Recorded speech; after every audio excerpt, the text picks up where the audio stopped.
Okay, here's another problem. This is the governing equation in a particular domain where this symbol is for a function of two variables. It is this, so that this equation becomes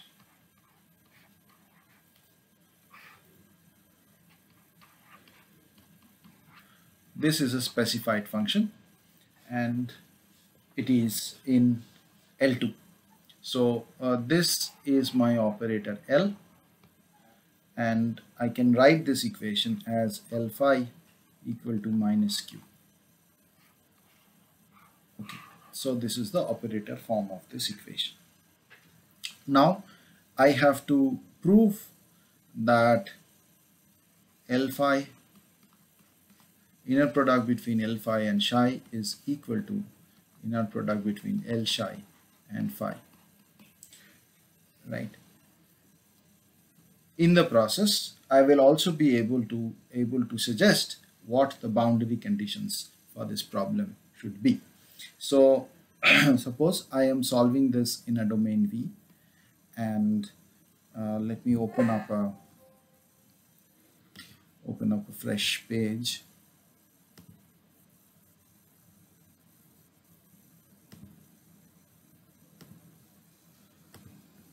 Okay, so let me do it here. Now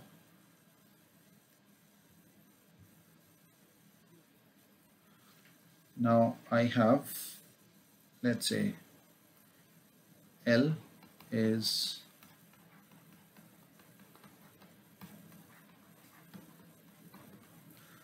I think I have taken it as C. Yes, I've taken it as C. So I'll calculate L phi comma psi, which would be over V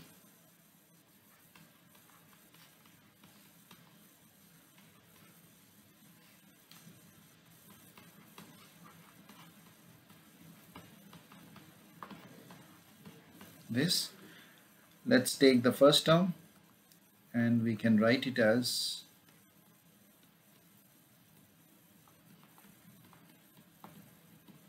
which can be written using our usual trick as del x of psi del phi del x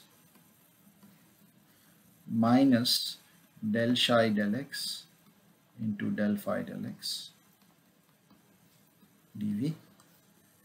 The first term is amenable to the divergence theorem, application of the divergence theorem, and therefore this becomes a surface integral. So you will have a surface integral over surface integral giving phi del x nx, because you have del x here, ds minus over volume del psi del x del phi del x dv.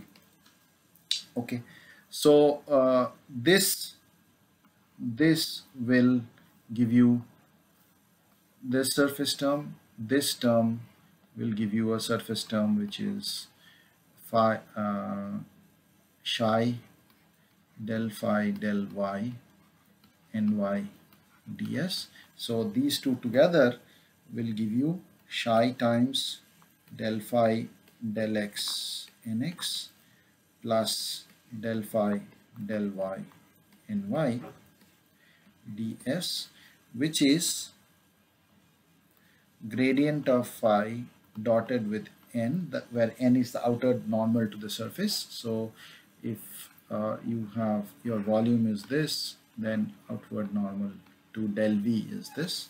So this is over del v, and this can be written as del phi del n, the normal derivative in the direction of the outward normal. So this term, so you will have from here, you will have two terms. One is, instead of volume terms, del psi del x del phi del x plus del psi del y del phi del y dv. So these two are the volume terms coming from here, and a similar term that comes from this and then you will have plus del v psi times del phi del n ds. So this is what you will have. Let me erase things that we don't need.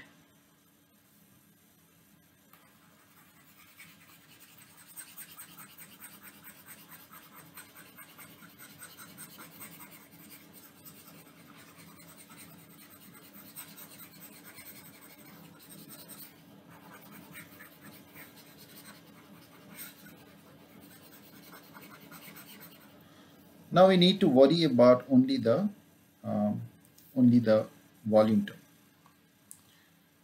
And if you look at the volume term, you can immediately see that if I change phi and psi, the order of phi and psi, the term remains same, so that I have now shown that L phi comma psi is equal to L psi comma phi.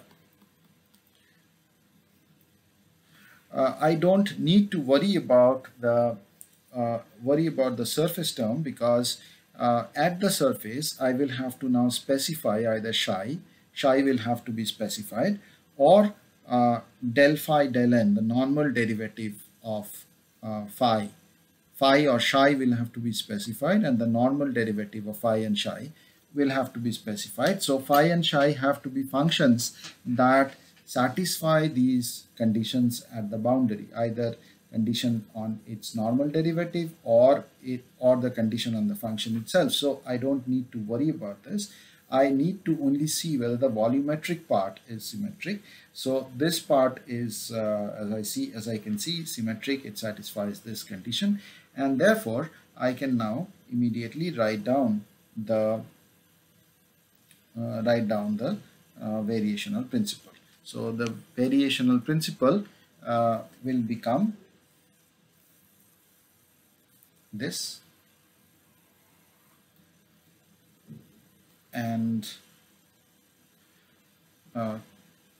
Q is negative in this case, so we'll have plus Q phi. So the second term is inner product between Q and phi, so this is minus Q times phi dv. So that's what I have for the second term, and the first term is L phi comma phi. L phi is this, and multiplied by phi half gives you this. So this is your pi. This is your pi. If you want to express this slightly more elegantly, you can use the divergence theorem again, and then you will get half, let's say the first term, this term will give you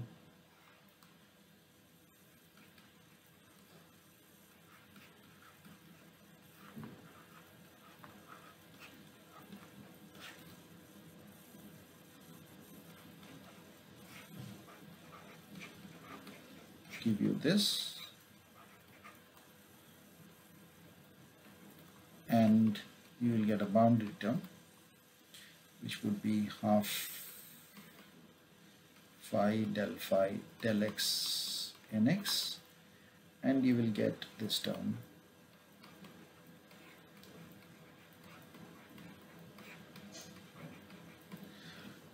So now, as I said, either phi or del phi del x nx plus del phi del y ny has to be specified at the boundary.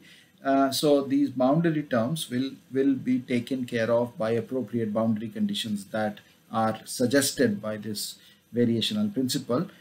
What we need to have are the volumetric terms. So the volumetric terms, this comes from here.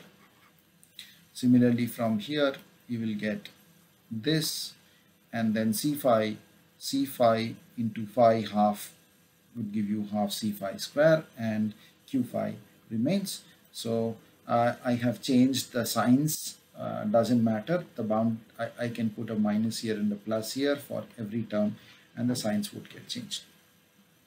Okay, so I think if I do that, this should be minus, this should be minus, yeah, this should be minus as well. Okay, so with that, we complete this problem. We'll take up a slightly more different problem in the next installment.